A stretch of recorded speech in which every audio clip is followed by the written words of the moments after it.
you know, he's just a parasite, isn't he? He comes out with all this nonsense all the time about, I'm trying to do the best.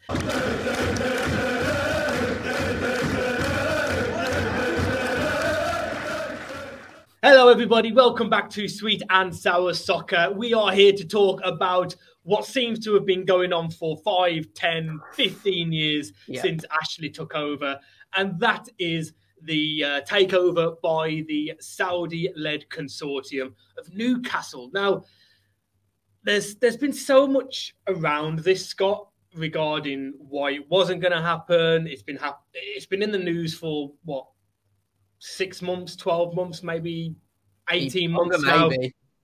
Yeah, and there always seems to be one reason after another. Is it because it's corrupt by the Premier League? We know the Premier League's corrupt anyway. They want to keep the big clubs at the top. Yeah. But it looks like Newcastle are going to get their way. And I've got no invested interest in Newcastle. They're a good club, history, but as a neutral, I'm excited by it. I've got to be honest. I really am, and I'm actually really excited for the fan base because they deserve better. They've always deserved better than Ashley over the last 15 years. Just hearing some of them going, calling up into popular radio stations and stuff, the passion that they had, they felt that they were getting rid of Mike Ashley. It was brilliant. And I'm really happy for them because I've been to Newcastle a few times. They're absolutely great fan base. They're not one that, are just like glory hunters or anything like that. They're true and a proper fan base, always really welcoming as well. You're never going to, I don't think there'll be too many stories of people having a horrible time with Newcastle fans. It's just a really welcoming, good city. And I'm sure this news will probably cause a massive weekend in Newcastle for anyone that's there. Oh, yeah. Absolutely. If any managers of businesses or business owners this morning, if they're expecting all their staff to come into work, forget about that. And if the takeover does happen today or over the weekend, listen, I'd be very surprised if many people go to work in Newcastle on Monday morning. But like you, I've had stag parties in Newcastle. I've been there a few times. We've got friends who've been to university there. It's such an amazing place. And the stadium, you look at it, that's a Champions League stadium, isn't it? Let's be completely honest. And listen, with the recent events over the last 24 hours, how far away is Champions League football? The reason why it hasn't gone through up until this point, I'm not going to dive into it too much because I don't know all the details, but it seems really trivial. Something to do with beIN Sports. They were, obviously, it's a Qatarian-based company. Saudi Arabia wouldn't allow the rights in their country, which is massive, causing loads of piracy issues. And listen, whatever that rubbish was, it's out of the way now, and it looks like today is the day that it will get announced because some representatives of the Saudi family or the consortium, apparently it's all over the internet, they flew to Newcastle last night, so it could be today, Scott, that Mike Ashley is out. Yeah, and it's fantastic, isn't it? As you spoke about, I imagine the whole issue with beIN Sport would just simply be around the fact that I imagine the Premier League has contracts with them, and that was causing a problem.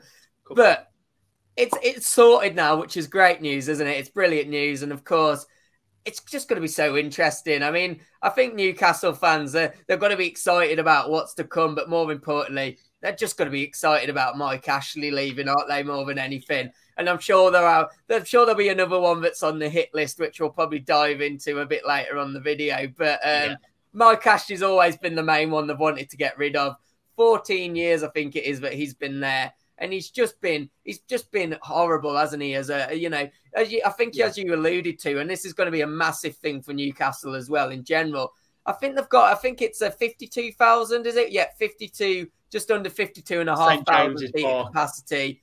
They've got money to spend, but Mike Ashley's been wanting to sell the club for that long, but his strategy's always been, I'm just going to do enough to keep them in the league, and that must be so frustrating as a fan, whether you support Newcastle, whether you support whatever club you support, when your only ambition every year is literally, we just want to stay in the league, do nothing else, and that's all we're going to offer.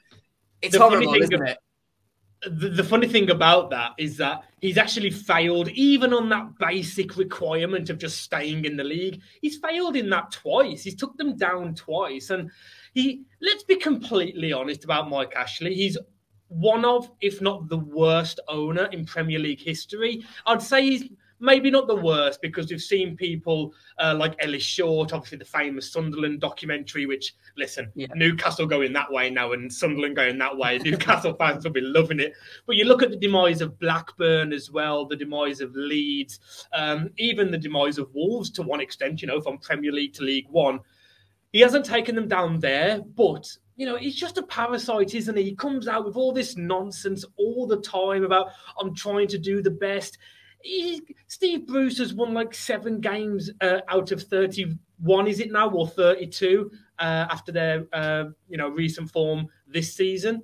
He's got no intention to change Bruce. He's probably on £1 million a year contract as a manager. He might keep them up. My camera's gone for some reason. I don't know why that happened, but we'll continue talking. He's just an absolute parasite, isn't he? And the thing is, with Newcastle fans, they're not expecting to be in the Champions League every year. They don't want the Premier League title every season, or even the Premier League at all. They just wanted Ashley to back his promises, show some fight. Because I remember seeing an interview from Ashley years and years ago. I was at school, and I think they stayed up on the final day, or they got promoted. And he actually came in front of the cameras after the game and said, listen, I want to get this out there. The perception of me by the fans is wrong. I want to win trophies. I want to do this. I want to do that.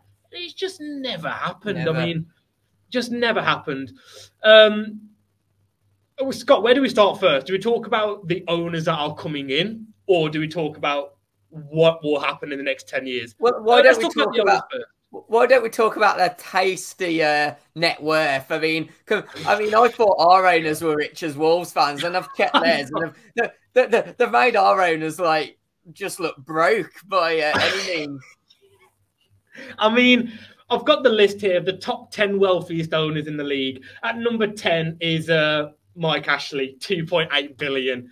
And then you've got the Palace owner, Harris. You've got the Glazers at 8th, which is 5 billion. You then come to our club, Wolves, Fossen, let's say, that's 5.6 billion. Then it's Villa, Tottenham, Leicester's owner at 6 billion. So there's like 8 or 9 clubs who have that $5 or $6 billion wealth.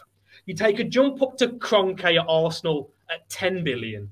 Second is Roman Abramovich at Chelsea, about 11 billion. Yeah. And then at the very top of the pile is Sheikh Mansour, obviously at Man City, 20 billion. And this is in US dollars, 20 billion.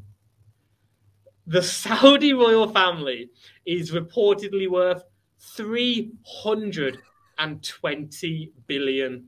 They make the Wolves owners or the Glaziers or Roman Abramovich look like I never thought I'd look at Roman Abramovich and think, you're broke.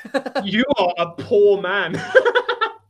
It's like $320 billion.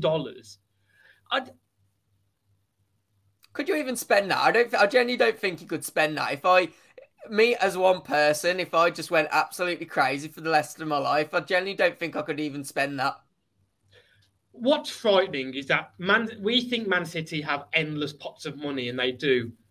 These guys are worth 10 times. Like, this Saudi family could just literally buy Sheikh Mansour and still have $300 billion.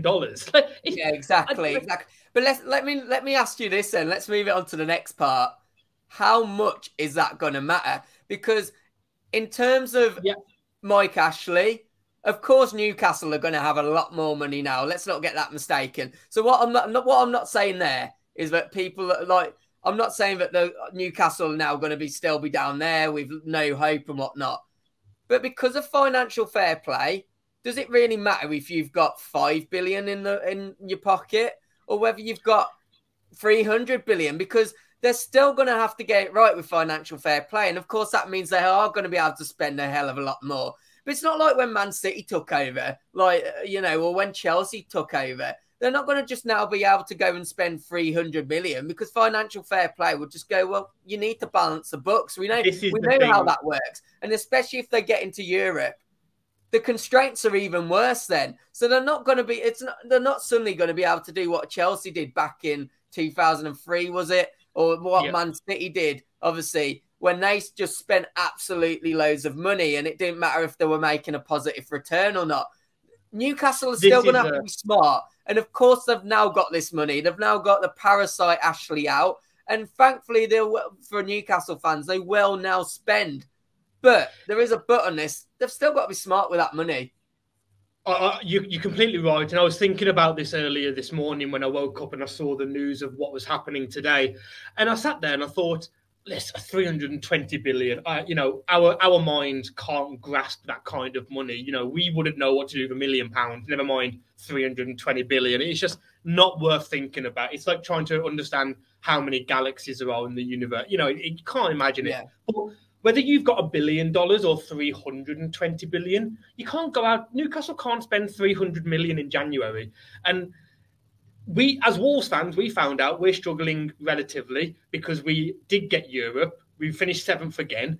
We're not allowed to spend money because the FFP in Europe is worse than it is in the Premier League. So you can't go out and spend that money. But listen, what they have is what Wolves don't have.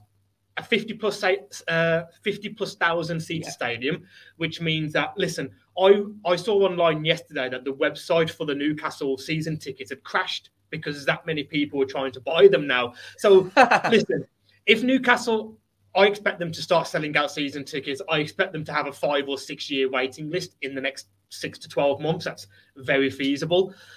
So they will make a lot of money from that. Whereas clubs like Wolves or your Palaces, we can't take advantage of that.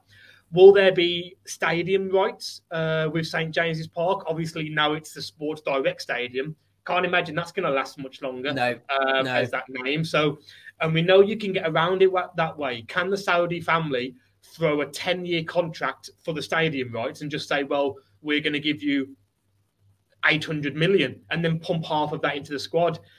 Scott, when the Wolves owners took over and they said we'll be in the Champions League and competing for the Premier League in 10 years, after 2 or 3 years, we finished 7th. It looked like it, but it's not feasible. Realistically, how long until Newcastle are in the Champions League?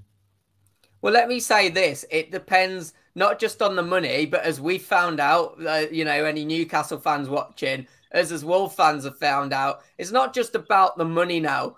It's about getting the right people in. So that really is where the question lies. If they can not only get in, not only get the money in, they need a good people in charge of recruitment. They need good people in charge of securing deals. They need to buy young players as well and sell them on to help them invest further. And all this is going to be important and to what Newcastle can really achieve. But you feel one thing the Saudi family are going to have is the money to tempt the right people into the right job. And if they allow themselves to allow the right people to come in, then we know what Newcastle, as you said, they've got a 50,000 seater stadium. They can attract a big manager as well with the promise of money that they can spend. So, do you expect 5 years? 5 years with the right recruitment in the right areas, and I'm not just talking about players there. So, are you saying that Newcastle will not keep on Steve Bruce? And Steve Bruce won't win the Premier League for Newcastle? Is that what you're saying? Well, I did say there was one more person that was on the hit list with Newcastle fans. And based off their 2-1 loss to us at the weekend, where the away fans spent a good majority of the time shouting, but they wanted Steve Bruce out. Brucey, sorry, lad, you are gone. And it's interesting to see who's going to come in. I've heard Conte's name being shouted. I mean, if they get someone in like Conte, then you really would be excited as a Newcastle fan because let's face it, he left Inter because he wasn't given the money. There's going to be something that would show that there's a massive, massive project there if they secure a big name signing like the likes of Conte. I don't see that. I see Conte wants a finished article, and it could take for Newcastle listen, it took Man City 4 or 5 seasons to get to that Premier League. It took them 2 or 3 years to get in the Champions League. We know that.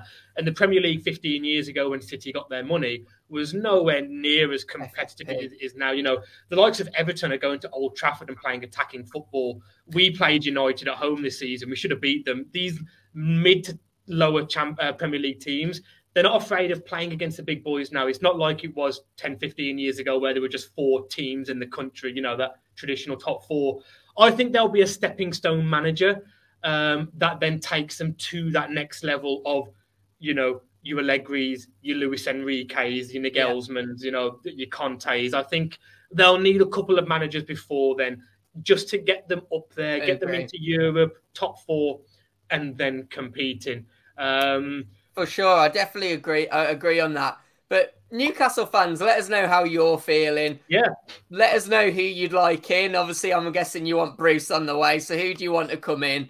And yeah, hit the like button, hit the subscribe. Have you got any final thoughts, James? I'm just happy for the Newcastle fans. I really am, man. Like they deserve it so much. Their away support is amazing, and they've put up with well, I was going to say only Ashley, but Bruce as well. So yeah, GGs to them, man. GGs. Hit that sub button as well. Don't forget. Do not forget. Yeah, and we shall see you on the next one. Take care.